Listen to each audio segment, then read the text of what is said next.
इतने बड़े बड़े लोग आए ऑनलाइन, है ना।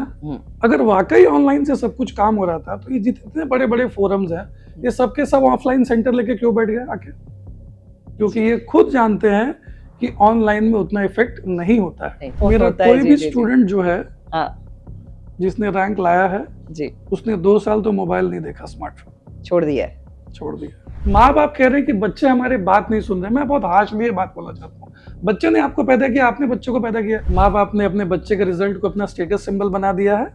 दूसरी बात ये किया है उन्होंने, मैथ्स के लिए, साइंस के लिए, सोशल के लिए, इंग्लिश के लिए, हर चीज के लिए ट्यूशन लगा रहा है। मैं हर बच्चे से, हर माँ बाप से कहना चाहूंगा कि अपने बच्चों को 2 साल इंटरनेट, मोबाइल, लैपटॉप, कंप्यूटर से दूर रखें। आपका बच्चा जब एग्जाम देने जाता है तो उसके सामने सिर्फ क्वेश्चन होता है, पेन होता है, पेपर होता है।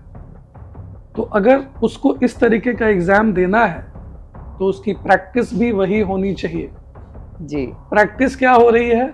बच्चे के सामने बुक है, कॉपी है, लैपटॉप है, सब कुछ है।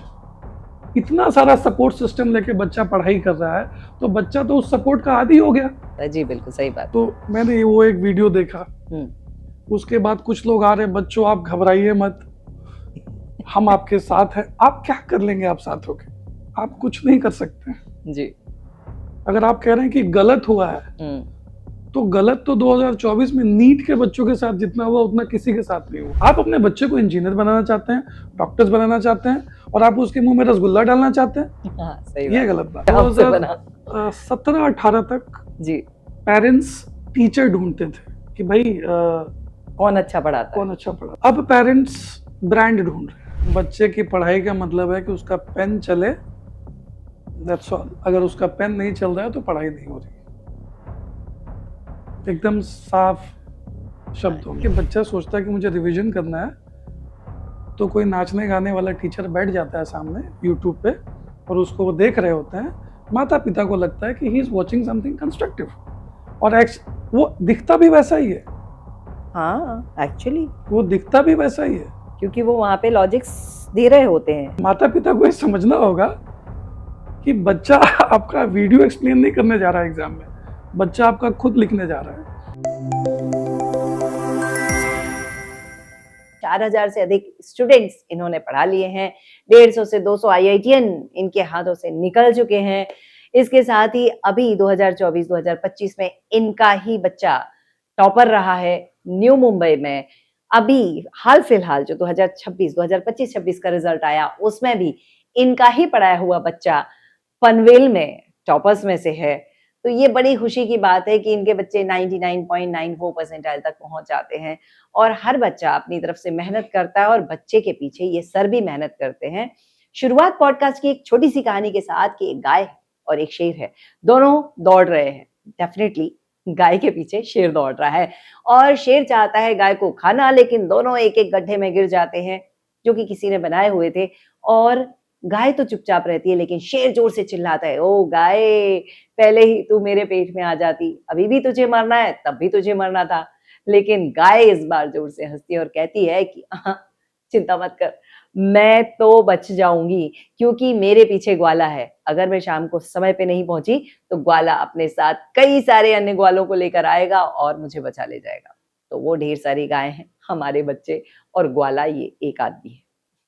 जी हाँ, और आज हम उस ग्वाले से बात करने वाले हैं, आज हम उन टीचर से बात करने वाले हैं जो सच के बारे में जानते हैं, जो सच कहते हैं और सच के साथ चलते हैं। एक सच्चा टीचर, एक सच्चा स्टूडेंट और एक सच्चा व्यक्ति जो अच्छे राष्ट्र के निर्माण के लिए अपना पूरा योगदान, अपना पूरा जीवन लगाए हुए है।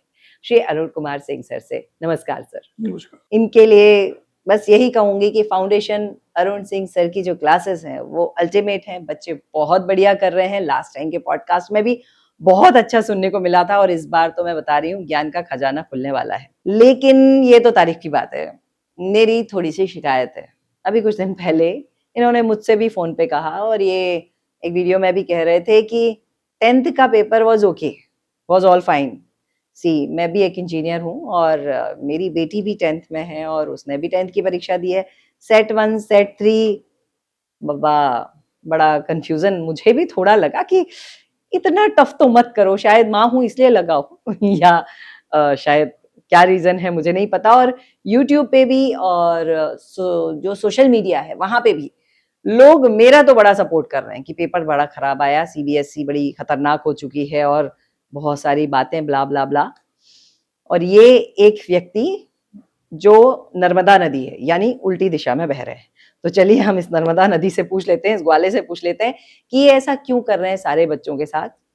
आपने ज्यादा अच्छा अपने बच्चों को पढ़ा दिया था जो हमारे बच्चों को नहीं मिला, या हमारे बच्चे गलत हैं कि पेपर सही आया था? इसका एक आंसर तो नहीं हो सकता है। हाँ। लेकिन सर्वप्रथम आपने कहा कि एक माँ सवाल पूछ रही है, तो मैं कह रहा था कि हमने एक फिल्म में सुना था और ये है भी कि दुनिया की सबसे बड़ी योद्धा माँ होती है। तो उस योद्धा से सविनय निवेदन है कि तीर थोड़ा हल्का चलाएं ताकि मैं बर्दाश्त कर पाऊं। सर देखिए हमारे बच्चों पे सीबीएसई ने बड़े खतरनाक तीर चलाए हैं, तो अब हम टीचर्स पे चलाएंगे। देखिए ऐसा है कि आप इस पेपर को गलत नहीं कह सकती, थोड़ा सा अनफेयर हो गया है। उसके 2-3 आंसर्स होंगे।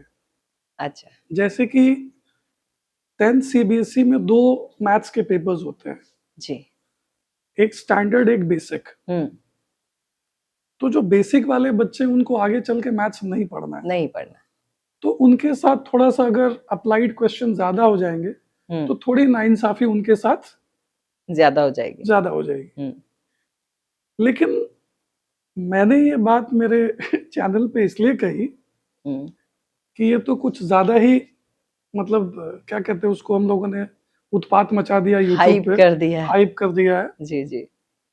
अब एक बेसिक ली हुई मैथ्स की लड़की कह रही है कि मैंने आरडी शर्मा बना दिया, आरडी शर्मा के एमसीक्यू बना दिए और वो सवाल बना दिया, एनसीईआरटी पूरा बना दिया, उसके बाद मेरा एग्जाम खराब गया।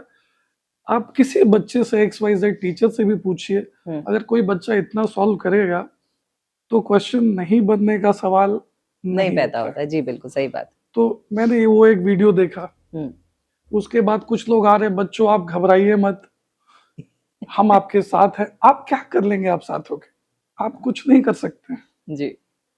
अगर आप कह रहे हैं कि गलत हुआ है तो गलत तो 2024 में नीट के बच्चों के साथ जितना हुआ उतना किसी के साथ नहीं हुआ। वो तो गलत दिख रहा था सबको जी, तो उस पे कुछ नहीं कर पाया। तो आप बेवजह कह रहे हैं कि हम सीबीएसई पे केस कर देंगे, उससे कुछ होने जाने वाला नहीं है। सेकेंड बात ये, अब आते हैं पेपर पे।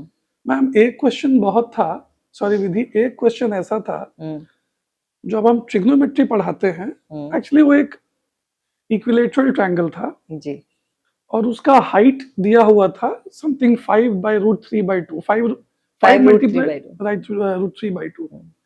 जब हम ट्रिग्नोमेट्री पढ़ाते हैं बच्चों को तो बाकायदा हम डिराइव करते हैं कि इक्विलेटरल ट्रायंगल का हाइट √3/2a होता है जी, मतलब उसका हाइट 5 होगा जी।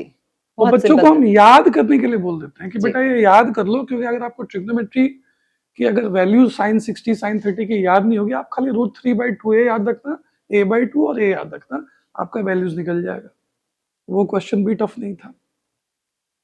दूसरा एक क्वेश्चन जिसमें प्रूफ करना था कि something bx is equal to 4ax, ऐसा कुछ प्रूफ करना था जी। उसी क्वेश्चन में मेजॉरिटी बच्चे फंसे।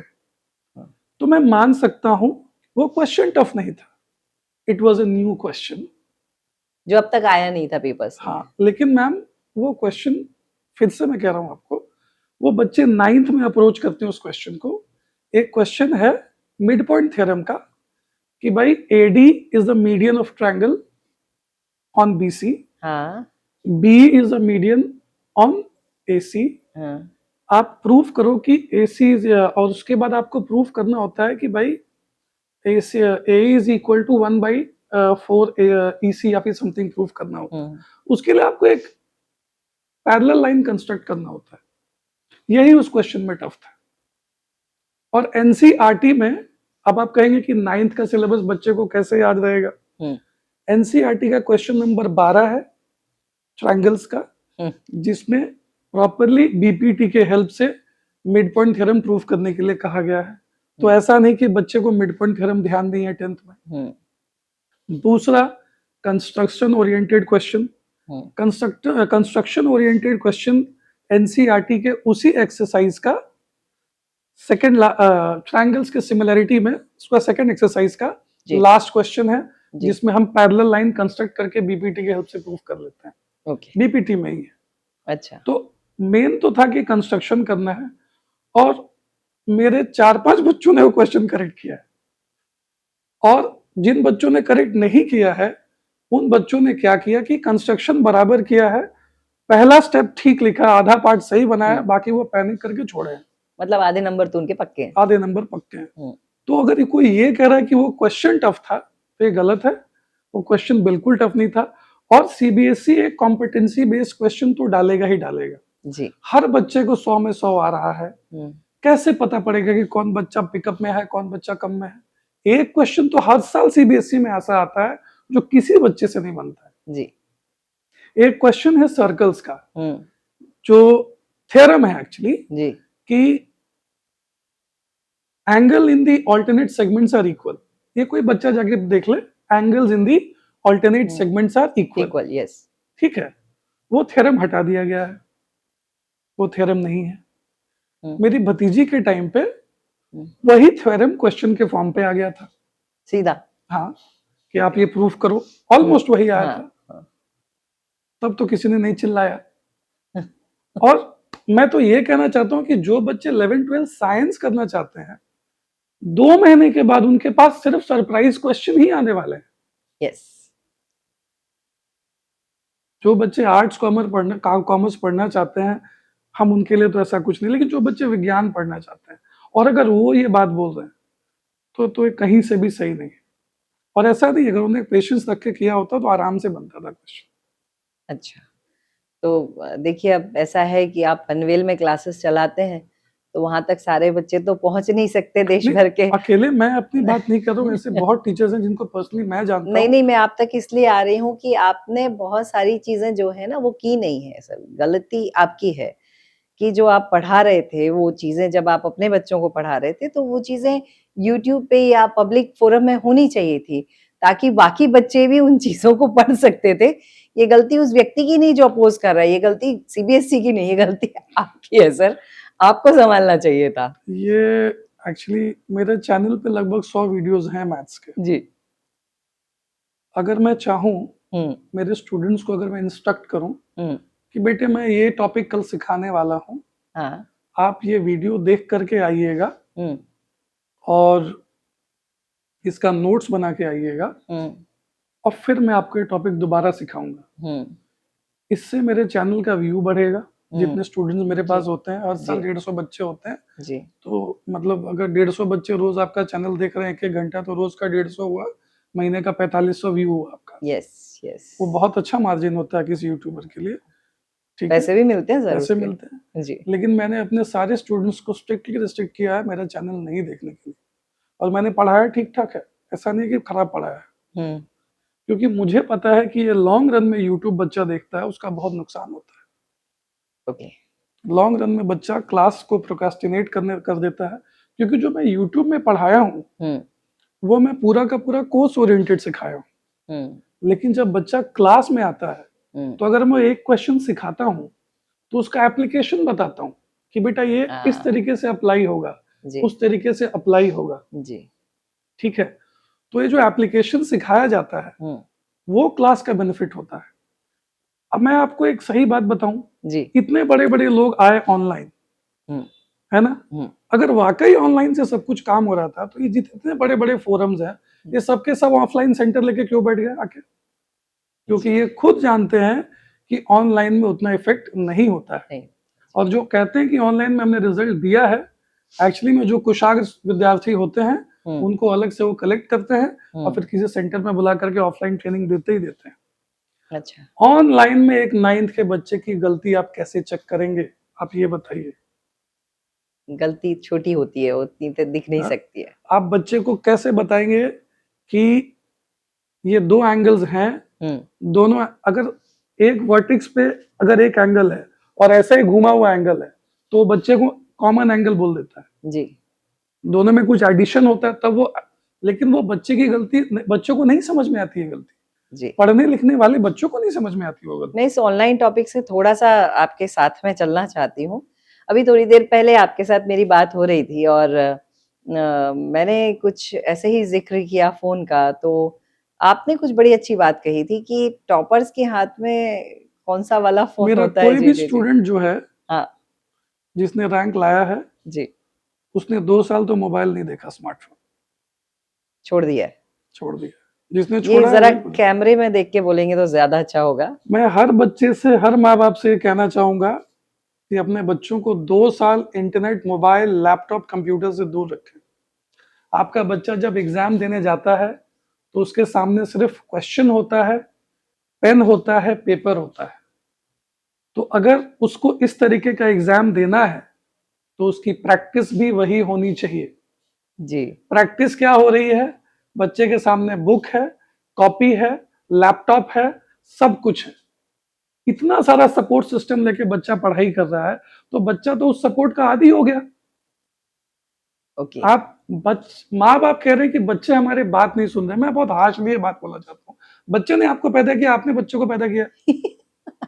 बच्चे बात नहीं सुन रहे, जी क्यों नहीं सुनेंगे आपकी बात? जी, तो बच्चों को अपनी बात सुनने की आदत डाल दो। और जो मुझे नहीं लगता कि आपको टेबल से हटाना चाहिए, आपको कमरे से ही ये चीजें हटा देनी हटा चाहिए। देनी चाहिए। उस कमरे से वो चीजें हटा दें जो तंत्र हैं, नहीं, बड़ी आपको तकलीफ उस देती समय है। दुख नहीं होता जब, अब जैसे फॉर एग्जाम्पल अगर आप एक गवर्नमेंट कॉलेज में जाइए, जैसे मेरी भतीजी है, हम्म, उसको IMU वाइजैक मिला है, जी ऑल इंडिया रैंक 2025। कॉन्ग्रेचुलेशंस।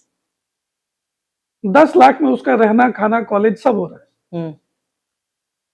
अगर TS चाणक्य भी मिलता तो वही होता। सेम कोर्स का तोलानी में 30 लाख फीस है। सीधे 20 लाख रुपए बच रहे हैं। तो मतलब ये पेरेंट्स को क्यों नहीं समझ में आता? आपको लगता है कि आप अपने बच्चे से प्यार कर रहे हैं, आप प्यार नहीं, उसका नुकसान कर रहे हो। एक्चुअली मैं अभी कुछ दिन पहले सर ये बात भी सुनने में आई कि ये जो बच्चे हैं, ये जो जनरेशन है, एक्चुअली बहुत सारे पॉडकास्ट में सुना और बहुत सारी जगह सुना, इवन डॉक्टर्स कह रहे हैं इस जनरेशन का IQ बहुत कम है उनके पेरेंट्स के मुकाबले में। उसका पीछे का कारण है जी, उसके पीछे का सबसे बड़ा कारण है कि माँ बाप ने अपने बच्चे के रिजल्ट को अपना स्टेटस सिंबल बना दिया है। दूसरी बात ये किया है उन्होंने कि क्या कहते हैं, अरे मैथ्स के लिए, साइंस के लिए, सोशल के लिए, इंग्लिश के लिए, हर चीज के लिए ट्यूशन लगा रहे हैं। ओके, बच्चे का रीडिंग स्किल साफ 0 हो जा रहा है। उतनी जरूरत नहीं है। आप बच्चे को मैथ साइंस के लिए ट्यूशन लगाइए, 8वीं तक उसको अंग्रेजी की ट्यूशन लगाइए। जी, ये जो बच्चों को आज के डेट में मैथ्स में हर बच्चे को नंबर 65 ही आ रहे हैं, 70 टच नहीं कर रहा बच्चा। नहीं कर क्यों नहीं कर रहा है? क्योंकि वो केस बेस्ड क्वेश्चन आ रहे हैं आज के डेट में, और उस केस बेस्ड क्वेश्चन में आपकी रीडिंग स्किल चेक की जा रही है।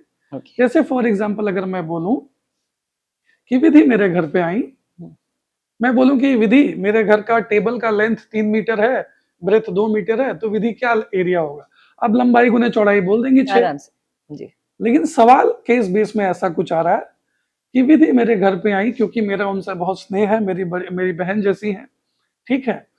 तो आई, उनको मेरा टेबल बहुत पसंद आया, उन्होंने खुद से देखा कि इसकी लंबाई लगभग 3 मीटर है, तो उन्होंने हचकचाते हुए पूछा कि अरुण, ये जो टेबल है इसकी चौड़ाई कितनी है? मुझे ये टेबल बहुत पसंद आई। तो अरुण ने जवाब दिया 2 मीटर। तो उन्होंने पूरा एरिया कैलकुलेट किया। तो बताओ कि इस टेबल का एरिया कितना है? बच्चा इतना पढ़ना ही नहीं चाहता। बच्चा इतना पढ़ना नहीं चाह रहा है। वो तो रील्स वाला बच्चा है, वो क्यों पढ़ेगा इतनी 30 सेकंड से ऊपर अटेंशन स्पैन है नहीं बच्चे का। अब बच्चा उतना लंबा क्वेश्चन कैसे करेगा? मैं अपनी बात बताता हूँ, मैं ये बात अपने तजुर्बे से बताता हूँ जी। I scored 99.7 percentile in CAT. Congratulations. 92.7 in data interpretation. Very nice. And 56 percentile in verbal reasoning. Congrats. क्योंकि मेरी रीडिंग स्किल बहुत खराब थी, मुझे पढ़ना बिल्कुल पसंद नहीं था। तो मैं नहीं चाहता कि मेरा कोई स्टूडेंट वो गलती करे। नहीं, आपकी रीडिंग हैबिट्स खराब थी, उसका कारण लैंग्वेज भी हो सकती है, पर आज not at all. I'm very good in English. Okay. My first job was in international call center for UK process. Very good. So why was not reading? उस समय तो लैपटॉप नहीं था, मोबाइल नहीं था, नहीं पसंद था।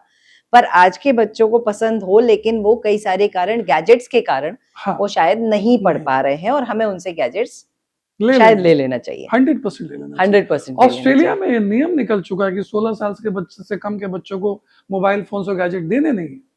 ओके, हमसे ज्यादा विकसित देश है वो। हमारे यहाँ तो स्कूलों में सरकार की तरफ से गिफ्ट दिए जाते हैं टॉप करने पे ये चीजें। थोड़े स्कूल्स की भी गलतियां हैं, very sorry to say that जी।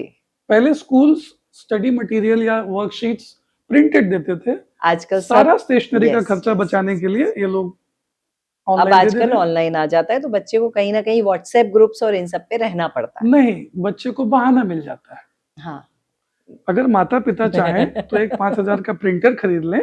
हाँ, तेरे को जो भी चाहिए बेटा हम प्रिंट करके दे देंगे, तू इससे कर। जी, इतना खर्च कर रहे हैं, 5,000 और खर्च नहीं होगा। बिल्कुल। अब एक और प्रश्न मेरे दिमाग में आया, आपने अभी बोला कि सीबीएसई जो है वो कॉम्पिटिटिव बेस्ड जो क्वेश्चंस हैं, कॉम्पिटेंसी बेस्ड, हाँ, बड़े बड़े प्यारे से क्वेश्चंस जो वो दे रहा है, वो दे रहा है, ठीक है। क्या वो अभी से बच्चों को नीट की तैयारी या जेई की तैयारी करवाने में लग गया है? मैं कुछ कहूंगा तो आपको सरप्राइज हो जाएगा। मैंने मेरे वीडियो में भी कहा है जी कि ऐसे बहुत सारे आईआईटी के क्वेश्चंस हैं, हाँ, जो कि पहले बोर्ड्स में आते हैं और अगर वो 10th के सिलेबस से बनने वाले हैं तो कुछ सालों के बाद वो उसमें आ जाते हैं, नीट जेई में आ जाते हैं। 1996 आईआईटी में एक क्वेश्चन आया था, 3 लाइंस का इक्वेशन दिया हुआ है, linear equation, area of triangle पूछा गया। 2009 में वो क्वेश्चन 10th में आ गया था। अच्छा, अभी मैं 1973 में जी एससीआरए में एक क्वेश्चन आया था, ठीक है, कोऑर्डिनेट ज्योमेट्री का। आज के डेट में मतलब एक सर्कल दिया हुआ है, सर्कल पे 3 पॉइंट्स दिए हुए हैं, उसका सेंटर निकालना है। वो आज के डेट में आईआईटी हम क्या 10th के टीचर्स का फेवरेट क्वेश्चन है। आईआईटी 1965 में एक क्वेश्चन है कि 2 पॉइंट्स दिए हुए हैं, एक कोई रैंडम लाइन है, वेरिएबल लाइन है जो उसको काट रहा है, वो उसको काट रहा है जी, और पता करो कि वो लाइन उसको कौन सी रेशियो में काट रहा है। ये 1965 में आईआईटी में आया हुआ क्वेश्चन था। ओके, उसके बाद एक और प्रश्न मेरे जहन में है, एक ट्रिग्नोमेट्री का क्वेश्चन है। Okay, sec theta plus tan theta plus 1 upon sec theta tan theta minus sec theta plus 1। ये मेरी 10th में भी आया था। है, हाँ। तो ये बेसिकली जेईई एडवांस में आया था इंटीग्रेशन के फॉर्म पे।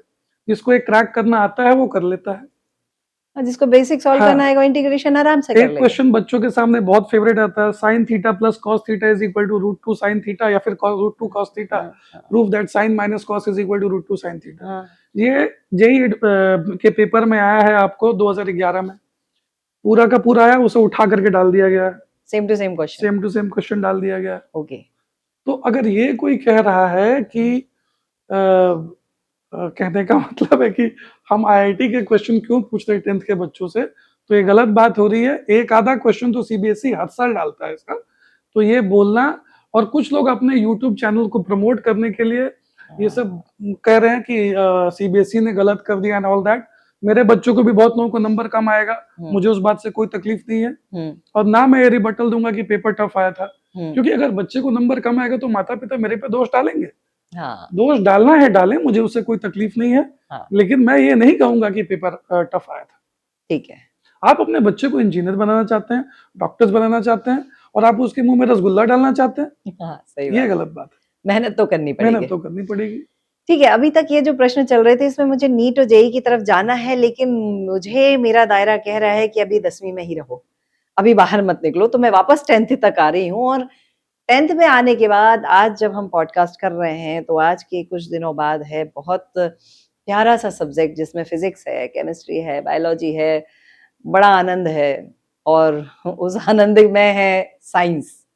ये साइंस का पेपर भी कुछ ऐसे ही चमत्कार करने वाला है या सामान्य आ सकता है? आपका सामान्य तो नहीं आएगा, नहीं आएगा। लगभग 80 मार्क में 60 मार्क तो लगभग सामान्य आएगा, 20 मार्क सामान्य नहीं है। अच्छा। और वो सीबीएसई का नियम है, 20 मार्क वो सामान्य नहीं देते हैं। हाँ, वो तो टॉपर्स निकालने के लिए वो थोड़ा देते हैं, एबनॉर्मल देते हैं जी। जैसे कहने का मतलब है कि बच्चा एनसीईआरटी पढ़े, एनसीईआरटी के इन टेक्स्ट क्वेश्चन बहुत अच्छे से करे, बहुत ही बढ़िया से करे इन टेक्स्ट क्वेश्चन, और उसके बाद मोस्ट लाइकली क्वेश्चन बैंक आता है उस सवाल का, सारा क्वेश्चन अच्छे से, और क्वेश्चन का आंसर वो देखे नहीं, सिर्फ क्वेश्चन देखे और अपने हिसाब से आंसर देने की कोशिश करे, पहले एनसीईआरटी कर लेने के बाद ठीक है, बच्चा अच्छा कर जाएगा। एक और प्रश्न बीइंग अ मदर मन में आ रहा है कि ऐसा पहले था कि हर किसी की जो लैंग्वेज थी, अगर वो हिंदी में दे रहा है तो हिंदी, अंग्रेजी या कोई भी भाषा, वो भाषा जो थी वो बहुत उत्कृष्ट थी, हर भाषा अच्छी थी। आज की तारीख में जो बच्चे हैं उनकी लैंग्वेज, चाहे वो अंग्रेजी हो, चाहे वो हिंदी हो, या वो मराठी माध्यम से सीबीएसई दे रहा है या कन्नड़ से दे रहा है, भाषा उतनी अच्छी नहीं है।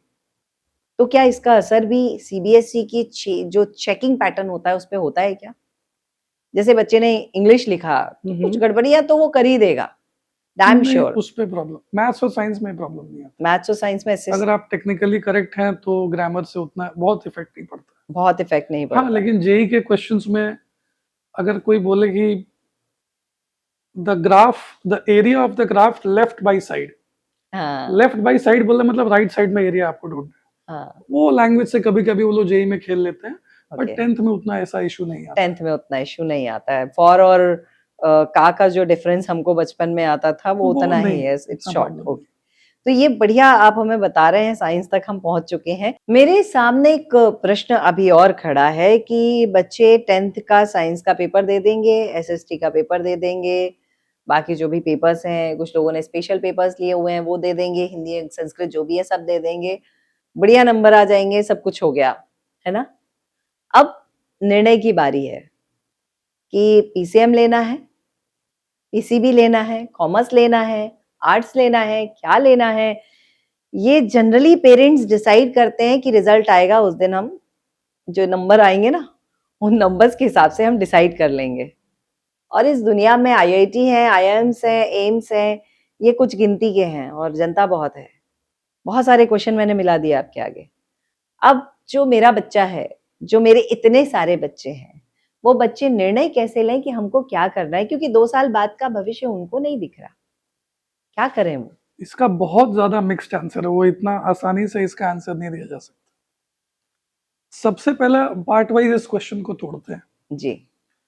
पहला तो बच्चे के 10th का रिजल्ट का वेट करना नहीं चाहिए, उसको अच्छा। क्या करना है तो निर्णय कैसे लेंगे? वो बच्चे के इंटरेस्ट पे है। आप अच्छा। बच्चे को 10 से देख रहे हैं, 8-9 से देख रहे हैं, ऑब्जर्व कर जी जी।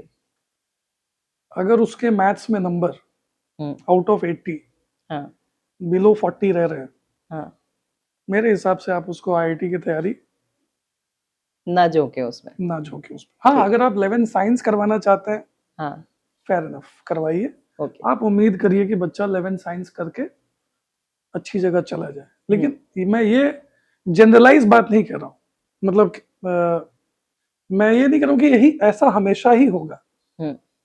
मेरा ऐसा एक स्टूडेंट है जो मैथ्स में 44 लेके आया है और वो आज एक गवर्नमेंट कॉलेज में है। क्या बात, तो उसने मतलब उस समय जाग गया और पढ़ लिया हो उसने। गया। हाँ, लेकिन ऐसा हमेशा नहीं होता है। ठीक है। ठीक है, यहाँ 90% स्कोर करने वाले बच्चे 11th में कोलैप्स करना शुरू कर देते हैं। हाँ, पहले तो बच्चे से पूछिए कि आपसे हो पाएगा कि नहीं हो पाएगा, और अगर आपकी इच्छा है एज अ पेरेंट कि बच्चा साइंस करे, आप उसको 1 महीना क्लास में डालिए कहीं, गर्मियों की छुट्टियों में। हाँ डाल, आप अप्रैल में क्लास स्टार्ट हो जाता है, हाँ, आप उसको क्लास में डालिए जहाँ पे कोर्स सिलेबस स्टार्ट हो रहा हो। 1 महीने के बाद बच्चा खुद I quit the job। उसके बाद बोलेगा कि आई क्विट द जॉब। लेकिन ऐसा भी नहीं, अगर बच्चा बोल रहा है क्विट द जॉब तो बच्चा सही बोल रहा है। मेरी भतीजी जिसका जिक्र किया मैंने आपके सामने, वो 1 महीने क्लास के बाद बेडरूम में अपने रो रही थी। हमारे भाई साहब बहुत इमोशनल आदमी हैं, बोले बबलू ये तो नहीं करना चाहती साइंस, बोल रही है कॉमर्स ले ले। तो हमने बोला कॉमर्स में किसने बोला कम मेहनत करना पड़ता है? तो एक जाल बिछाया गया उसके लिए। मैं क्या बेटा क्या दिक्कत है? तो चाचा मैं साइंस में फेल हो गई तो फेल हो गई तो बेटा मैं किसी को कुछ, मैं तुझे जब कुछ नहीं बोलूंगा ना तो तुझे कोई कुछ नहीं बोलेगा। 1 साल और पढ़ लेंगे, कोई दिक्कत नहीं है, ठीक है। लेकिन तू ये बता, तू रोज 6 घंटा क्लास खत्म होने के बाद सेल्फ स्टडी करेगी, 2 घंटा फिजिक्स, 2 घंटा केमिस्ट्री 2 घंटा मैथ्स, तो हाँ मैं कर लूंगी, मतलब मुझे पता था कि वो मेहनती है, वो कर लेगी। तो एक जाल फेंका उसके लिए, बेचारी फंस गई उस जाल में। मुझे पता था कि जो बच्चा 6 घंटा पढ़ेगा वो कोप अप कर लेगा। हाँ, कोप अप कर गई, आज इतने 88% 12th में आया, जी रैंक भी ठीक ठाक आ गया, चली गई। जी लड़की इंजीनियर कहलाएगी हमारी। जी तो लेकिन एक और पहलू है, जिस बच्चे की मैं बात कर रहा हूँ, उस प्रत्युष नाम है उसका, प्रत्युष पटनायक, उसी के बैच का था। अच्छा क्लास में घुसते के साथ 1 महीना पहले मैं उसको डांटता था, उसके बाद पढ़ाना शुरू करता था। हाँ 1 महीने के बाद वो, सर आज होमवर्क करके आया हूं। हमें तो ये डाउट था कि वो 12th पास करेगा कि नहीं, इस पे डाउट था हमको। ओके पास कर गया 12th, आज एक गवर्नमेंट कॉलेज में चला गया, और उसके पिताजी की सैलरी बहुत नहीं थी ईडब्ल्यूएस के अंदर, आज उसको 14,000 रुपया पर ईयर पे इंजीनियरिंग कर रहा है, और 4 साल के बाद वो लड़का इंजीनियर बन के निकलेगा। क्या चाहिए, तो और क्या चाहिए, सही बात। ठीक है। तो ऐसा कुछ नहीं है कि कोई बच्चा साइंस कर सकता है कि नहीं कर सकता, प्रोवाइडेड अगर बच्चा मेहनत करने के लिए तैयार है तो साइंस कर सकता है। ठीक है। मेजॉरिटी बच्चों की इच्छा होती है, अगर उसका लिटरेचर अच्छा है तो बहुत अच्छी बात है। लिटरेचर अगर अच्छा है तो विधि जैन बन सकता है, कुमार विश्वास बन सकता है।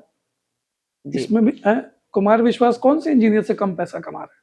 तो कुमार विश्वास भी तो आधे इंजीनियर हैं। हाँ वो तो आरएससी से भागे हुए हैं। ठीक है। हम तो पूरा करके आए, लेकिन सर आप लड़की है ना, आप माता पिता के बारे में सोचती हैं। लड़के थोड़े बेशरम होते, मैंने कहा ना, लड़की थोड़े बेशरम होते हो। कुमार भैया हम क्षमा चाहते हैं। आपको यहाँ सरेआम बेशरम कहा जा रहा है। नहीं नहीं, मेरा वो कहने का मतलब नहीं था। जी हालांकि वो तो खुद ही कहते हैं it's better to be a good poet than a bad engineer. Yes तो वो बात है जी। लेकिन अगर ऐसा कुछ नहीं है कि साइंस में ही स्कोप है जी। अगर किसी लड़के का फिजिक अच्छा है, तो कोई लड़की सुंदर दिख रही है, हाइट अच्छा है, मॉडलिंग में करियर बना सकती है, बहुत सारे चीजें हैं। ठीक है जी। बहुत ऐसी बच्चियां हैं जो मैम 9th में जस्ट पास हो रही थी, आज कोई गेमिंग का कोर्स करके अच्छी जगह पे है, कोई इंटीरियर डिजाइनिंग का कोर्स करके अच्छी जगह पे है। तो कोर्सेज बहुत सारे हैं। किसी बच्चे पे माता पिता अपना क्या कहते हैं, अपनी महत्वाकांक्षा ना थोपे उन पे, ये बहुत गलत बात है। अगर बच्चे की इच्छा है अगर साइंस करने की, तो उसको साइंस करवाइए, उसको जिस चीज में इच्छा है उसको वहां भेजिए। ठीक है जी। उसको जबरदस्ती कन्विंस मत कीजिए। जैसे होता है ना कि एक दो रील्स आते हैं, दोस्त के सर का ईटा रखा हुआ है, तू अपनी शादी का पार्टी देगा? हाँ देंगे, ठीक है। और उसके बाद कहते हैं कि कोई दबाव में तो नहीं बोल रहा था, नहीं कोई दबाव, बच्चों पे भी ऐसे ही चल रहा है। तो वो नहीं होना चाहिए जी। जिसको साइंस पढ़ने की इच्छा है, ऐसे बहुत बच्चे जिनको 10th में कम स्कोर आता है लेकिन उनको साइंस पढ़ने की इच्छा है जी, तो उन्हें पढ़ने दे, उनको पढ़ने दीजिए।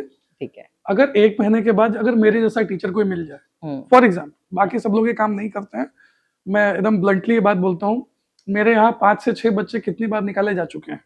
मतलब ईमानदारी से उन पर इतना प्रेशर दिया गया है कि नहीं आपको करके आना पड़ेगा।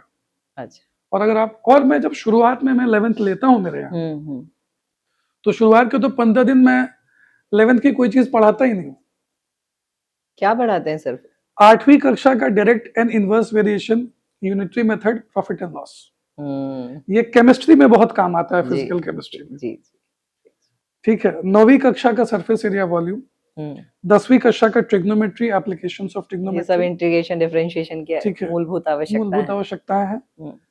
Linear equation, quadratic equation, 9th का पूरा केमिस्ट्री, फिजिक्स का पूरा न्यूमेरिकल 9th स्टैंडर्ड का, ये बिना कराए तो हम 11th स्टार्ट ही नहीं करते। और उसमें लगभग 70-80 क्वेश्चन रोज होमवर्क होता है। अब जो बच्चा वो होमवर्क करके नहीं आएगा 1 महीने तक, उसके माता पिता के सामने हम हाथ जोड़ देंगे कि भाई ये अभी नहीं कर रहा है तो ये नहीं कोप अप कर पाएगा। हाँ, क्योंकि बेस ही उसका अगर नहीं बन रहा है, नहीं, क्या होगा, उसका बेस खराब है, हम एक्सेप्ट कर लिए इस चीज। हाँ। लेकिन बेटा अभी तो हम आपके पाप धो रहे हैं ना। हाँ। अभी तो गंगा नहाओ। पाप धो रहे। तो अगर आप अभी भी नहीं नहाएंगे तब तो बेटा फिर 1 महीने के बाद तो कोर्स सिलेबस स्टार्ट होगा, आईआईटीएन घुसेंगे, एनआईटीएन घुसेंगे पढ़ाने के लिए। जी। फिर क्या करोगे आप जी। तो उस केस में बच्चे को साइडलाइन करना ठीक होता है। माता पिता से सच बोलिए। देखिए हो सकता है उसमें भी उसका फायदा है, हो सकता है जो मेरे यहाँ उसको हटाया गया, उसकी इंसल्ट हुई, उससे उसकी अंतरात्मा जागी और वो दूसरी जगह जाके पढ़ ले। और आपको चैलेंज करके पढ़े। बहुत अच्छी बात है यार, तुम आगे बढ़ जाओ, हमको क्या करना है। देखो सिंह साहब, हम पढ़ के निकल गए। नहीं, ऐसा हुआ भी है। ऐसा हुआ है जी। एक बच्चे के साथ, तो ऐसा हुआ है, वो मेरे पास आया था। हाँ। और मैं एनसीईआरटी नहीं, एनसीईआरटी एग्जाम्पलर करके एक बुक है, थोड़ा जी, लेवल हाई है जी, उसका, जी, जी। तो मैं उसके क्वेश्चंस करा रहा था, तो वो उसको नहीं समझ में आ रहे थे और वो थोड़ा लेट ज्वाइन हुआ था। तो मैं बोला तुम कोई एनसीईआरटी कोप अप नहीं हो रहा, तुम जेई के कैसे क्वेश्चन कोप अप करोगे। तो बच्चे को बात बुरी लगी और वो मेरे यहाँ से ट्यूशन छोड़ दिया। 2 साल के बाद मालूम पड़ता आईआईटी में पढ़ रहा। तो इसका भी नुकसान नहीं होता है, चैलेंज एक्सेप्टेड। तो ये भी गलत बात नहीं है। लेकिन मुझे ये पता है कि अगर मेरे यहाँ होता तो शायद वो आईआईटी नहीं करता, क्योंकि वो कंफर्ट जोन में आ जाता है। वो कंफर्ट जोन में। मुझे आपकी इस बात पे एक बात बहुत अच्छी लगी कि टीचर्स को सच्चा होना चाहिए, बहुत सच्चा होना चाहिए, क्योंकि उनका सच ना जीवन में बहुत काम आता है। सच्चा होने से टीचर्स को नुकसान होता है। हाँ, वो तो आप झेल ही रहे हैं ना। एडमिशंस कैंसिल हो जाते हैं। एडमिशंस कैंसिल हो जाते हैं, पैसा कम मिलता है। हाँ। ये पैसे से मुझे ख्याल आया, याद आया मुझे कि मैंने देखा हमारे पहचान के एक बच्चे का आईआईटी में सिलेक्शन हुआ। फिर अभी जैसा मैंने आपको बताया कि बिटिया पढ़ रही है, तो मुझे भी आगे की चिंता हुई, तो अपन भी जाते ही हैं अलग अलग कोचिंग क्लासेस में। तो वो जो तस्वीर थी ना मेरे पहचान वाले बच्चे की, मुझे ऑलमोस्ट, हर का नहीं कह रही हूँ, ऑलमोस्ट 85% क्लासेस में सेम फोटो लगी मिली, ये बच्चा हमारे क्लासेस से पढ़ा है और टॉप किया है। आप अपने खुद के बच्चे जो टॉप करते हैं उनकी फोटो भी नहीं लगाते हैं। तो हम जानना चाहते हैं इस बारे में आपसे।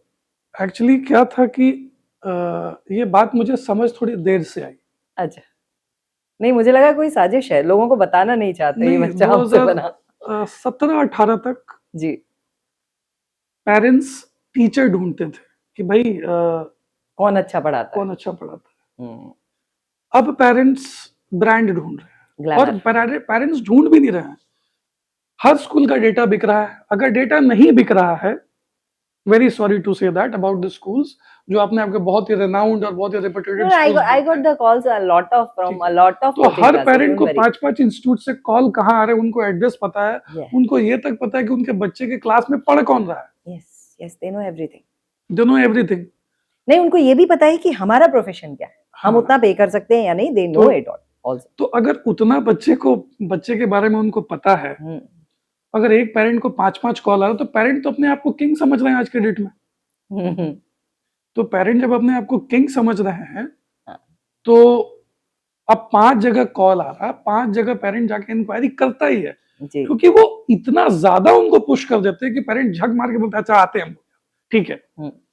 तो वो जाते हैं, तो जाने के बाद तो अब वो तो पटा लेते हैं, सीधा बोलेंगे your son is a genius. Yes,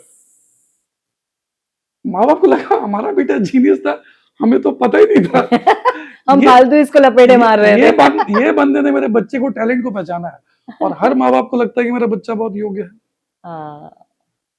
madam 3 lakh बच्चे 90% स्कोर करते हैं सीबीएसई में अकेले, और आईआईटी में सीट है 10,000। नहीं, मैं इस प्रश्न पे आने वाली हूँ आपके पास। तो हर 90% स्कोर करने वाला बच्चा, अब जैसे जैसे अभी 10th के रिजल्ट की बात हो रही थी कि बहुत लोग बोल रहे हैं कि 10th में 80 लाने का सपना कितने बच्चों का टूट जाएगा। अरे टूट जाए तो टूट जाए, क्या फर्क पड़ जाता है उससे, जिंदगी रुक गई आपकी।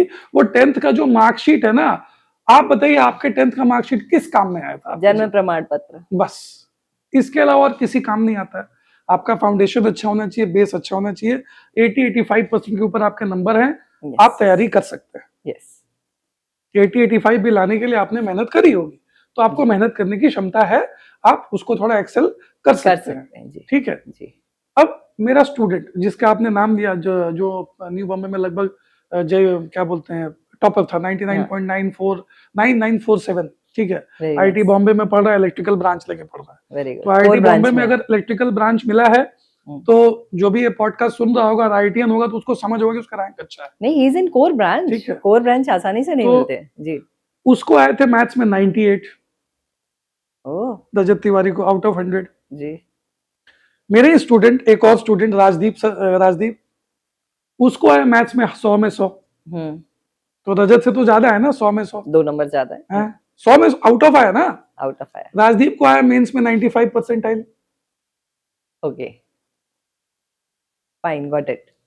तो 10th का स्कोर उतना मैटर नहीं करता जितना लोगों ने हाइप बना। देखिए एक सिंपल कहावत है,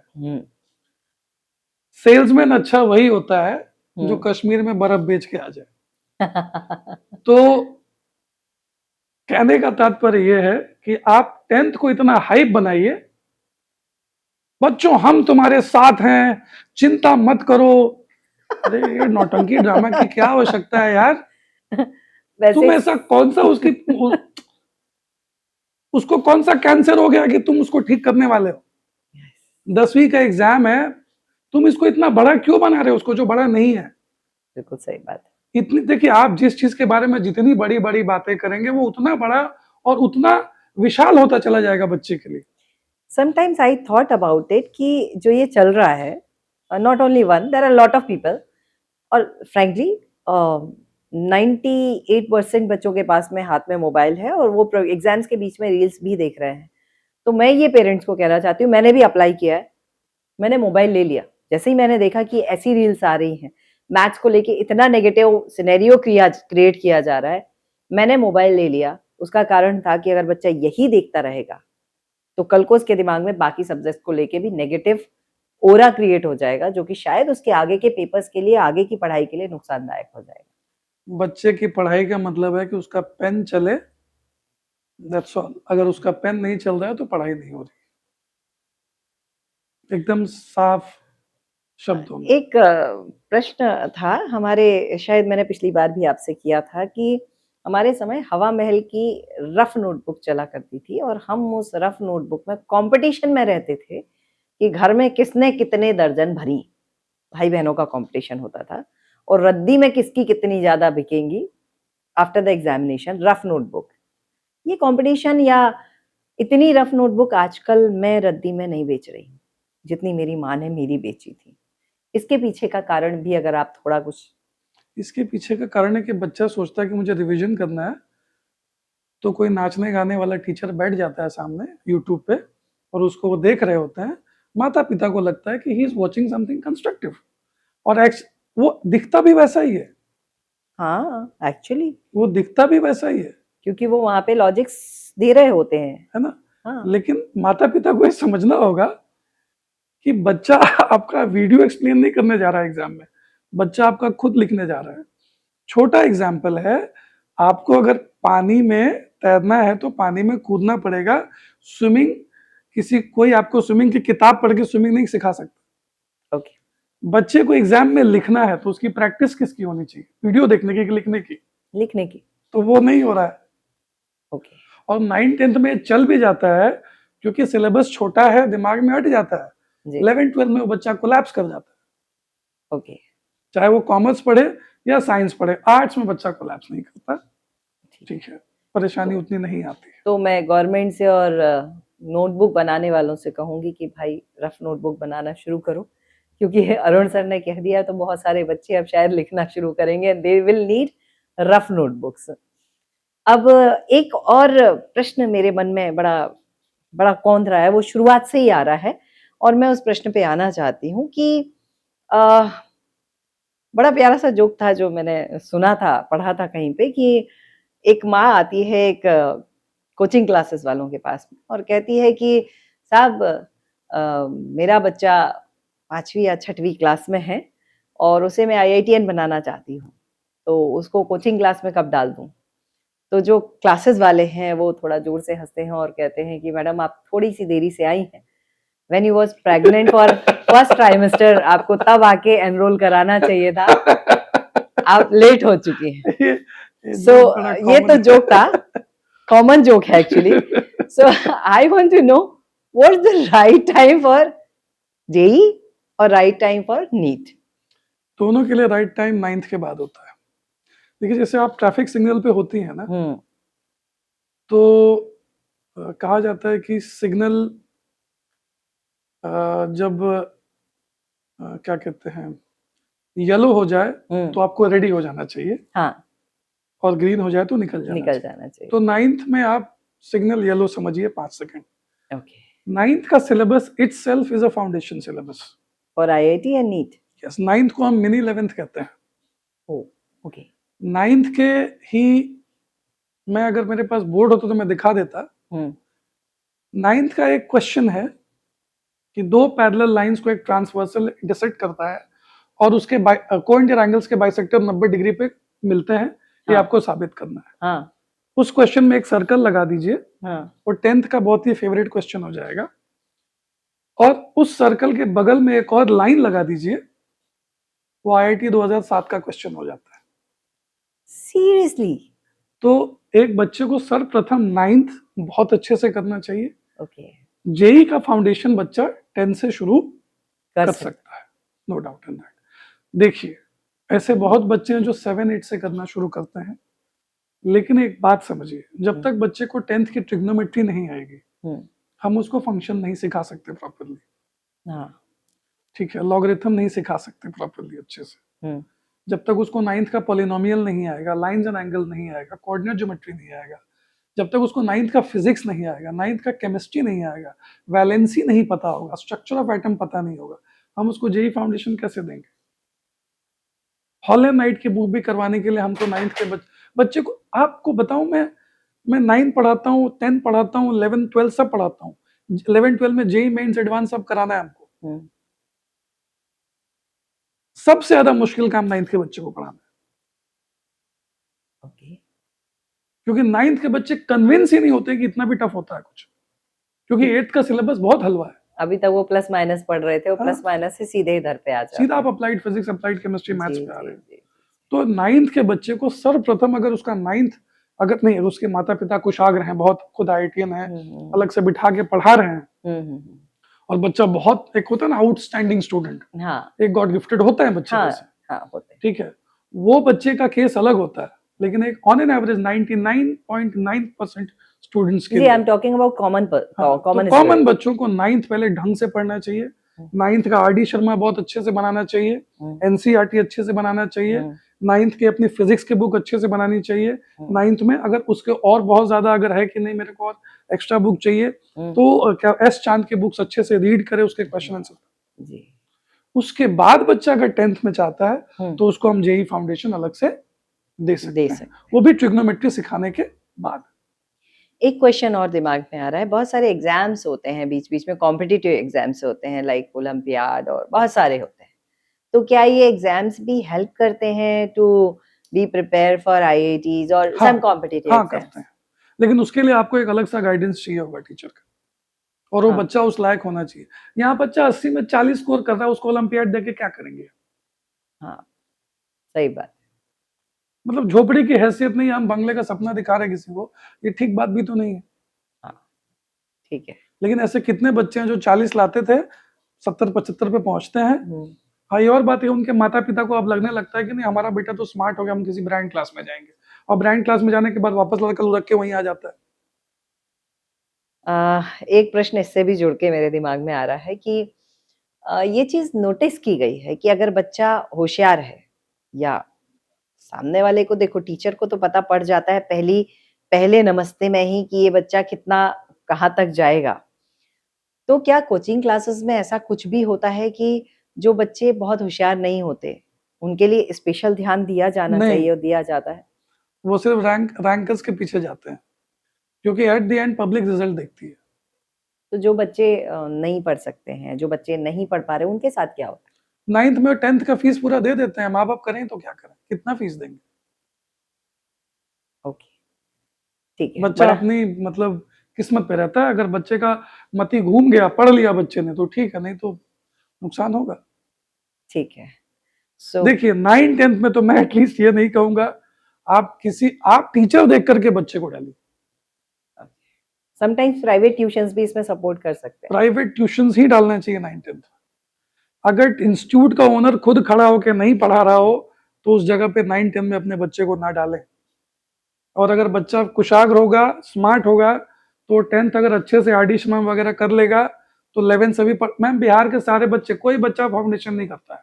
हाँ, किसी को क्लासेस 10th तक में करते हैं, फिर 11वीं 12वीं 2 साल में IIT कर जाते हैं। और आप देख लेंगे सबसे ज्यादा IIT करने वाले आप किसी भी इंस्टीट्यूट को देखिए, वो सब इंस्टीट्यूट वाले, चाहे मोशन क्लासेस हो, चाहे फिजिक्स वाला हो, ये सारे क्लासेस बिहार के बच्चों की तारीफ करते हैं कि ये बच्चे सत्तू खा के रह जाते हैं लेकिन पढ़ लेते हैं। हाँ, सही बात है। नहीं, इसको मेरे हिसाब से तो भूख कहते हैं। 2 साल काफी होता है। अब एक बात समझिए, जी। अगर एक बच्चा आपके हिसाब से कितना क्वेश्चन सॉल्व करे कि उसका जेई में एंट्रेंस में हो जाए, मिनिमम कितना करना चाहिए? मुझे लगता है पर डे हर सब्जेक्ट के 15-20 क्वेश्चन भी करता है तो 15-20 बहुत भी नहीं जरूरत है। हाँ। अगर बच्चा रोज का 10 क्वेश्चन करता है हम्म, तो महीने का 300 प्रॉब्लम हुआ, हम्म, 11 महीने का 3300 प्रॉब्लम हुआ एक सब्जेक्ट का। एक सब्जेक्ट का, और 22 महीने में लगभग 6500 क्वेश्चन हो गए। जो बच्चा 6500 क्वेश्चन पे ग्रिप रखेगा, हो गया। मतलब आपको इतना जरूरत नहीं है कि अगर आईआईटी करना है तो कोचिंग क्लास जाना ही पड़ेगा। नहीं जाना तो पड़ेगा क्योंकि आपको देखिए बहुत गाइडेंस चाहिए। गाइडेंस जो चाहिए, क्योंकि कहने का मतलब ये है कि अगर आपको उस लायक टीचर नहीं मिलेगा तो उस लायक वो थ्योरी नहीं समझा पाएगा, क्योंकि स्कूल की पढ़ाई के भरोसे तो इंटरेस्ट नहीं होने वाला नहीं, स्कूल में तो खैर है, नहीं। स्कूल में तो खैर सब लेकिन कुछ। बच्चे को काम कितना करना, हम इस बारे में बात करते हैं। अगर बच्चा रोज 10 क्वेश्चन बनाता है तो 30 क्वेश्चन बना रहा है, और जब बच्चा शुरुआत करता है तो जेई के जो क्वेश्चन, जो आप कह रहे हैं कि 10th में टफ क्वेश्चन पूछ दिया गया, तो वैसे 10 क्वेश्चन अगर बच्चा रोज बना रहा है जो 11th में सरल लग रहा है। जो तो कहने का मतलब है कि उसको 10 क्वेश्चन बनाने में 1-1.5 घंटे तो लगेंगे ना। जी। तो 4.5 घंटे तो उसी में चले गए। जी। तो 6 घंटा तो बच्चा रोज नहीं पढ़ पाता, लेकिन अगर 4.5 घंटे भी रोज कर रहा है, फिर बाद में उसको जो क्लास में थियरी पढ़ाई, उसका रिवीजन, उसका फेयर, बहुत सारी चीजें। सर 10th की परीक्षा हो गई है, पेरेंट्स को एडमिशन लेना है। छोटे गांव शहरों में तो वैसे जनरली जो हाँ मध्य प्रदेश, बिहार, उत्तर प्रदेश, राजस्थान, इन जगहों की अगर मैं दक्षिण की बात करूं तो यहाँ तो यही होता है कि उस स्कूल में 10वीं पढ़ी, वहीं 11वीं में ले लिया, वहीं 11वीं पढ़ी, 12वीं पढ़ी, हो गया। अभी हम महाराष्ट्र में हैं, तो महाराष्ट्र का एक पैटर्न है कि आप जूनियर कॉलेज में पहुंच जाते हैं, है ना, और अच्छी बात है। स्टेट बोर्ड में, स्टेट बोर्ड में, सीबीएसई बोर्ड में भी आप सीधे जूनियर कॉलेज में ही एडमिशन लेते हैं। नहीं, सीबीएसई में तो स्कूल में ही जाते हैं 11th 12th। हाँ, 11th 12th। तो अब ये जो है यहाँ पे एक और चीज चालू हो गई है, इंटीग्रेटेड। मतलब किसी स्कूल को या किसी कॉलेज को जो हम कहें, उसे किसी ने खरीद लिया है, किसी कोचिंग क्लासेस वाले ने ले लिया है, या गोद ले लिया है, खरीदना शब्द गलत होगा, गोद ले लिया है उस स्कूल को। तो अब बच्चे जो हैं स्कूल नहीं जाएंगे, सीधे कोचिंग क्लास के अड्डे पे जाएंगे और वहां जाके पढ़ेंगे। इज इट राइट और रॉन्ग? इसका आंसर इतना सीधा नहीं है, Okay. 2-3 लेयर्स में इसका आंसर होगा। आप सेफ गेम नहीं खेलेंगे? नहीं, बिल्कुल सेफ नहीं होगी। ठीक। 100% सेफ गेम नहीं खेलूंगा। ठीक। आप कोई भी सवाल मुझसे पूछिए, मैं किसी मामले में सेफ गेम नहीं नहीं, अभी तक तो नहीं खेला। देखिए, जी। सेफ गेम खेलने की आदत इसलिए नहीं है कि मुझे खतरों के खिलाड़ी दूसरा कोई बड़ा ब्रांड 1700-1800 करोड़ या 2000 करोड़ का टर्नओवर का नहीं चाहिए। I am very happy and content in my life, और सर्वाइवल का कोई मुझे सवाल नहीं है। इतने फ्रॉड लोगों के इंस्टीट्यूट चल रहे हैं, मैं तो बहुत मेहनत से काम करता हूँ, 100-150-200 बच्चे हर साल मिल जाते हैं, कोई तकलीफ नहीं है। पनवेल में इतनी इज्जत है मेरी। बहुत बढ़िया। ठीक है, and I am very happy in my life. वो बहुत ज्यादा, हमारे जैन लोगों में एक लाइन आती, सुख पावे संतोषी प्राणी, so you are that one. अब जैसे मान लीजिए कि अब बाइजू के जैसे मैं ब्रांच पे ब्रांच बढ़ाता चला जाऊं और उसके बाद माथा पे बोझा ले लूं और वो जिंदगी का सुकून चला जाए, तो ऐसा पैसा किसी काम का नहीं है। ठीक है, देखिए, इंटीग्रेटेड को लेकर के सबसे पहली बात तो, अगर शहर वाले इस बात पे बहुत गुमान कर रहे हैं कि इंटीग्रेटेड जो फंक्शनिंग है वो शहर में सबसे पहले आया, तो इस बारे में डिसएग्री करेंगे। इंटीग्रेटेड सबसे पहले गांव में आया है। 1 मिनट, सीरियसली? हाँ। अब इसका एक मजाकिया तौर पे बताता हूँ। सुबह का जो चावल बच जाता है ना, हाँ। उसकी मम्मी उस शाम को मम्मी क्या करती है, उसका बढ़िया, उसमें छौंका वौका मार के उसको दे देती है, भुंजा हुआ भात कहते थे हम लोग उसको। हाँ, वो हम बड़े शौक से खाते हैं। हाँ। और वही रेस्टोरेंट में हमको वेज फ्राइड राइस या चिकन फ्राइड राइस के नाम पे मिलता है, और उसका हम 300 दे के आते हैं, बाकायदा ज्यादा दे के आते हैं। हाँ, कम से कम 300। ना मिडिल क्लास आदमी वाले रेट बता रहा हूँ। ठीक है, तो ये बात हो गई। जी। पहले बच्चे गांव में एडमिशन ले लेते थे, हाँ। और एडमिशन लेने के बाद गांव में अटेंडेंस का लफड़ा नहीं, चपरासी को 500 रुपया दे दिया, अटेंडेंस बन रहा है, बच्चा पटना दिल्ली चला गया तैयारी करने के लिए, और हाँ, तैयारी करके आता था, एग्जाम के टाइम पे देता था। बिल्कुल, यही सिस्टम था ना, बिल्कुल। यहाँ भी यही सिस्टम हो रहा है, थोड़ा सा ग्लैमराइज वे में हो रहा है। ओह! ओके। तो अगर ये ताज ले रहे हैं कि इंटीग्रेटेड हमने करा है, तो मतलब झूठ बात है।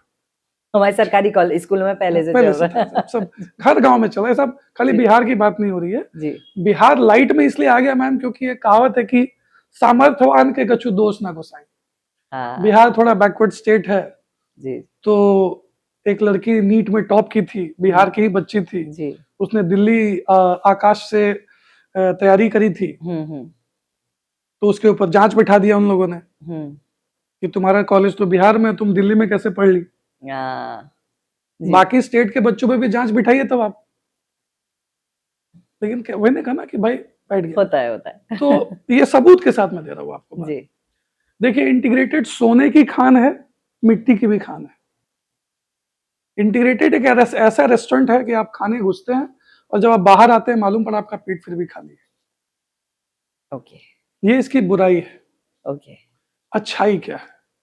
इंटीग्रेटेड उन बच्चों के लिए अच्छा है जो पढ़ना चाहते हैं। जिन बच्चों को बहुत पुश करना पड़ता है पढ़ने के लिए, वो बच्चे किसी इंटीग्रेटेड में ना जाएं, स्कूल जाएं, 12th पास करें, किसी ठीक ठाक कॉलेज में एडमिशन ले लो। अब स्कूल के सिस्टम में गड़बड़ क्या है? गड़बड़ यह है कि बच्चा 8 घंटा स्कूल जाने आने में लगाता है, 8 घंटा सोएगा, 16 घंटे, 4 से 5 घंटे ट्यूशन आने जाने में, 20-21 घंटे बच्चे निकल गए। एवरेज जेई क्रैक करने के लिए 6 घंटे का सेल्फ स्टडी टाइम चाहिए, वो नहीं मिलता। तो इसीलिए इंटीग्रेटेड सिस्टम फेमस हुआ, और आज के डेट में स्कूल में लीगली इंटीग्रेटेड जा रहा है। फेसबुक पे एड्स देख रहे हैं कि boost your school with integrated system of so and so institute, है ना, सरेआम हो रहा है। तो इसमें स्कूल के प्रिंसिपल या फिर जो एडमिनिस्ट्रेशन है, उन्होंने अपनी शर्म हया खो दी है। उनसे यह सवाल पूछा जाना चाहिए कि जब कोचिंग वाले ही तुम हमारे स्कूल में आके हमारे बच्चे को पढ़ाएंगे, तो हम किस मुंह से स्कूल का फीस मांग रहे हैं? सही बात, डबल फीस लग जाती है इंटीग्रेटेड के नाम पे, स्कूल की भी लग जाती है। और क्या आप उतनी फीस नहीं ले रहे हैं? हाँ। आप उतनी फीस ले रहे हैं ना? जी बिल्कुल बिल्कुल। 2 साल में एवरेज 11-12 में किसी भी स्कूल का फीस 2.5 लाख से कम नहीं है। नहीं, कोचिंग इंस्टीट्यूट वाले भी उतना ही ले रहे हैं, और वो उतना लेके पढ़ा दे रहे हैं। और इंटीग्रेटेड में नुकसान क्या है? बच्चे का 11th ऐसे ही निकल जाता है, यूनिट टेस्ट के मार्क्स सब कुछ मैनेज हो जाता है और चल जाता है। तो माँ बाप को पता भी नहीं पड़ता कि बच्चा कितना पढ़ रहा है। इंटीग्रेटेड आप तब जानिए जब आपको पता है कि सामने का ओनर जो है वो बहुत टाइट है, आपके बच्चे को छोड़ेगा नहीं। ये अब ये आपके ऊपर एज अ पेरेंट आप ढूंढिए, ये सबसे बड़ी बात है। ये मैं आपको इंटीग्रेटेड की सच्चाई बता रहा हूँ। बहुत सारे स्कूल वाले आज मेरी बात से ऑफेंड हो जाएंगे। कितनी बार तो ये भी हुआ कि अरुण सर के यहाँ कौन कौन पढ़ता है, खड़े हो जाओ क्लास में। ये भी हुआ है। ओके। एक समय था जब मैं 9 से 11 रात में मैथमेटिक्स लेता था कि मेरे पास और कोई टाइम था नहीं। और चूंकि बच्चे मुझसे 10th में पढ़े थे तो कहते थे कि सर मैथ्स थोड़ा आप करा दो, मेरे पास 9 बजे का टाइम है, आओगे क्या? मुझे लगा कि मैं बोल के निकल जाऊंगा, लेकिन बच्चे बोले हम आ जाएंगे। तो अब उसकी वजह से भी होने लगा।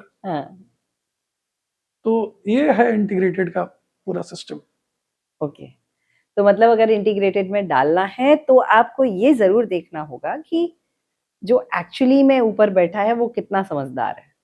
आपके बच्चे पे ध्यान दिया जा रहा है कि नहीं दिया जा रहा है? जी जी। और अगर आप इंटीग्रेटेड में डाल रहे हैं तो एज अ पेरेंट आप ये इंश्योर करिए कि जब उसका कोई चैप्टर खत्म हो जाए तो अब मार्क्स ऐप करके एक ऐप है, बेटा तुम्हारे चैप्टर खत्म हो गया, तो हाँ मम्मी खत्म हो गया, हाँ डैडी खत्म हो गया, मार्क्स ऐप खोलिए, फ्री ऑफ कॉस्ट ऐप है, बहुत ही बढ़िया ऐप बनाया उन्होंने।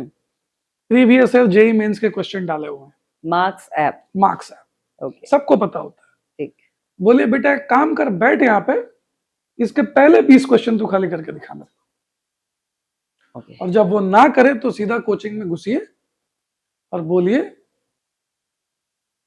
ये हाल है क्या करवा रहे हैं। जी। जब तक आप कान नहीं पकड़ेंगे, कोचिंग इंस्टीट्यूट्स वाले आपके बच्चे की जिंदगी और आपका पैसा दोनों बर्बाद करते रहेंगे। ओके, ये मेरे लिए पे भी लागू होता है, या हर किसी पे लागू होता है। या तो मैं आपको बुलाऊं कि आपका बच्चा कर नहीं रहा, आप मिलने आइए मुझसे, जी, या तो आप जाइए। बच्चे की कान पकड़ना, बच्चे का गर्दन पकड़ना। अब ये बोलेगा प्रेशर डाल रहा है, भैया तुमने साइंस लिया था ना, हाँ, तुमने ही सपना देखा था। तुमने साइंस लिया था ना जी। जी, तो अगर तुम रोज कम से कम 15 फिजिक्स, 15 केमिस्ट्री, 15 मैथ्स नहीं बना रहे हो तो तुम गलती कर रहे हो। बिल्कुल सही बात। तो अगर ओखली में सर दिया है तो मूसरों से मत डलो, ना डरो। पढ़ते जाओ। और देखिए टफ वो चीज होता है ना कि पढ़ने के बाद भी ना हो। जी, आप मेहनत करेंगे होगा आपका, जी, क्यों नहीं होगा। जी। और मुझे मेरा एक स्टूडेंट है नमन, अभी वो मेरे क्लास में भी 11th में टॉप कर रहा है। 160 170 उसको मेंस में, अभी मेंस के मॉक टेस्ट में आ रहे हैं हमारे। Very good. उससे ऊपर उठने नहीं देता कि मैं हार्ड कोर मेंस के पेपर डालता हूँ। बहुत कोचिंग का ये भी होता है कि पेपर थोड़ा आसान डालते हैं और वो ताकि बच्चा 200 प्लस 220 लेके आए, ताकि पेरेंट्स से फीस वसूला जा सके। नेक्स्ट हाँ, इंस्टॉलमेंट आ सके। हाँ, तो इस रीजन से भी किया जाता है। तो उसने मुझे मैसेज किया कि सर मेरे को 150 170 के बीच में नंबर आ रहा है, मैं क्या करूं। तो मैंने पहला सवाल पूछा कि तुम दिन में कितने क्वेश्चन बना रहे हो। तो बोला सर 35 से 40। मैंने बोला make it 75 if you want to score more than that. तुम ये कैसे करोगे मुझे नहीं पता है, हम तुमको पढ़ा रहे हैं, कंसेप्ट क्लियर कर रहे हैं, अब तुम्हारे ऊपर है कि तुम इसको कैसे करो, कितने ज्यादा कैसे कर पाओ। बच्चा कोई गधा नहीं होता मैडम। मेरा पवन जो मेरा दोस्त है,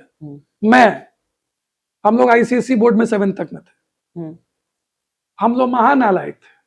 आईसीएसई बोर्ड में फिजिक्स, केमिस्ट्री, मैथ्स अलग, बायोलॉजी अलग होता है, हिस्ट्री, सिविक्स, ज्योग्राफी अलग होता है, टोटल मिला के 12 सब्जेक्ट होते थे। अपन 12 में, मैं 6 में फेल, पवन 5 में फेल होता था। सॉरी पवन जी। जी। Pavan all India rank 149 IIT Delhi से इलेक्ट्रिकल। नाइस। मैं तो ठीक ही ठाक जगह पे पहुंच ही गया हूँ भगवान की दया से। आप बहुत अच्छा कर रहे हैं। तो कहने का मतलब ये है कि बच्चा कोई कमजोर नहीं होता, आप मेहनत करिए, आप आगे बढ़ जाएंगे, लेकिन आपको करना तो पड़ेगा ना। बिल्कुल। आपके भाग्य में लिखा है रोटी खाना, आप जब तक अपना मुंह नहीं चलाएंगे रोटी, ऐसा थोड़ी ना कि अंदर चला जाएगा। जी। तो this is the concept. Okay. और इंटीग्रेटेड कोई भी इंस्टीट्यूट इसलिए रखता है कि वो सेफ जोन में रहना चाहता है। इंटीग्रेटेड में क्या होता है कि बच्चे का स्कूल आपके कंट्रोल में है, बच्चा 12th तक जाएगा नहीं आपको छोड़ के, दोनों साल का फीस आपका श्योर हो जाता है, पहले ही आ जाती है। बार बार जो 11th का रिजल्ट का ड्रास्टिक चेंज आता है, वो किटपिट आपको नहीं सहना पड़ता है, क्योंकि 12वीं तक के लिए ये कोचिंग के फेवर के लिए। Yes, yes. तो ये सारी चीजें हैं। ठीक है, तो अब बस यही है कि कई सारी तलवारें हैं और उनमें से बच बच के निकलना है पेरेंट्स के लिए। वैसे तो मैं एक बात आपसे कहना चाहती हूँ कि my parents was very lucky parents, कि हमने कब 10वीं कर ली, हमने कब 12वीं कर ली, हमने कब इंजीनियरिंग कर ली। हाँ, उन्हें फीस देते वक्त ज़रूर पता पड़ा होगा, पर उसके अलावा शायद उन्हें पता भी नहीं पड़ा। हमारे आचार्य जी जब घर आते थे, जब उनको चाय नाश्ता कराते थे, तब पता पड़ता था।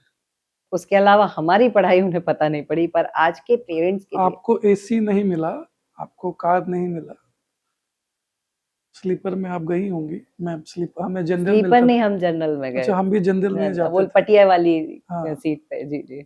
हमारे बच्चों को फ्लाइट मिला हुआ है, तो मैं दूसरों के बच्चों के बाद मैं मेरे बच्चों की बात कर रहा हूँ। मेरी दी ने एक बार कहा कि मेरे बच्चे को कि अश्विन तुम पढ़ोगे लिखोगे तब तो गाड़ी खरीदोगे, घर बनाओगे। बुआ मेरे पास तो सब कुछ है पहले से। ये रिप्लाई था उसका। ठीक है, भूख नहीं है, तो भूख नहीं है, भूख नहीं है, लेकिन बच्चे को काउंसिल करके कराया जा सकता है। ठीक है। अब मैं चाहती हूँ कि हमारा ये जो बहुत अच्छी बातें हमारे में, इसको पॉडकास्ट नहीं कहूँगी, आई एम सॉरी, शुरुआत में मैंने कहा, लेकिन मैं इसे पॉडकास्ट नहीं कहूँगी। आपके साथ मेरा एक बहुत अच्छा टाइम बीता, बहुत अच्छी बातचीत हुई। धन्यवाद। तो इस और मुझे बहुत सारा ज्ञान भी मिला, being parent, being a human being and being a mother of two. So मैं चाहती हूँ कि कुछ ऐसा हो चमत्कारी बात जो मेरे बहुत सारे बच्चे हैं उन्हें मिल जाए, और कोई एक चमत्कारी बात जो हमारे जैसे पेरेंट्स हैं जिनके पास गाड़ी है, बंगला है, एसी है, कार है, आईफोन है, सब कुछ है, तो कुछ उनके लिए भी मिल जाए तो। पहला बात हर पेरेंट से मैं कहना चाहूंगा, हम्म, अपने बच्चों को 4 साल के लिए मोबाइल से दूर कर दें। हम्म, दूसरा सवाल अपने बच्चे से ये पूछें कि बेटा तुमने आज कितने डाउट पूछे अपने सर से, डाउट पूछे। कितने डाउट्स आपने पूछे ओके। अपने सर से। तीसरी बात, जब आपके बच्चे का टेस्ट में नंबर कम आए हम्म, तो उसके टीचर से जाके जरूर मिले, पंगा किधर है। पंगा किधर है, ठीक।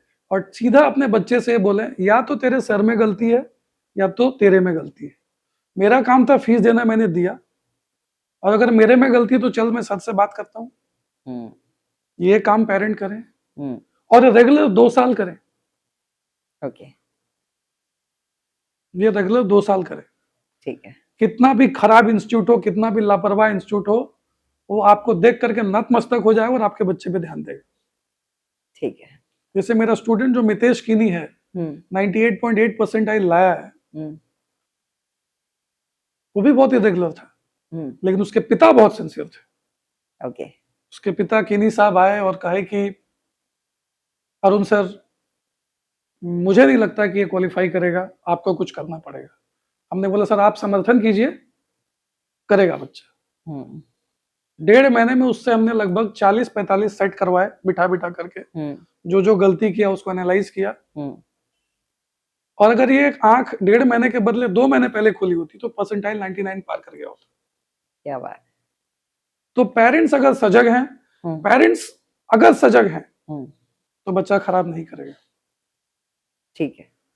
तो पेरेंट्स की तरफ से मैं कह देती हूँ, आज के बाद हम पेरेंट्स भी रील्स कम देखेंगे अपने बच्चों की रियल लाइफ को ज्यादा देखना चाहेंगे। आप देखिए। हाँ। और बच्चों में आप सबसे कहना चाहता हूँ कि रोड पे आपको मर्सिडीज दिखती है, हाँ। तो मर्सिडीज मत देखो, अपने काम को देखो। हाँ। वो मर्सिडीज आपके पास अपने आप आ जाएगी। और दूसरी बात यह है कि अगर आपकी पढ़ाई हो रही है, 100 मिनट अगर आपकी पढ़ाई हो रही है तो 80 मिनट आपका पेन चलना चाहिए। अगर आपका पेन नहीं चल रहा है तो बेटा पढ़ाई नहीं हो रही। सिंपल।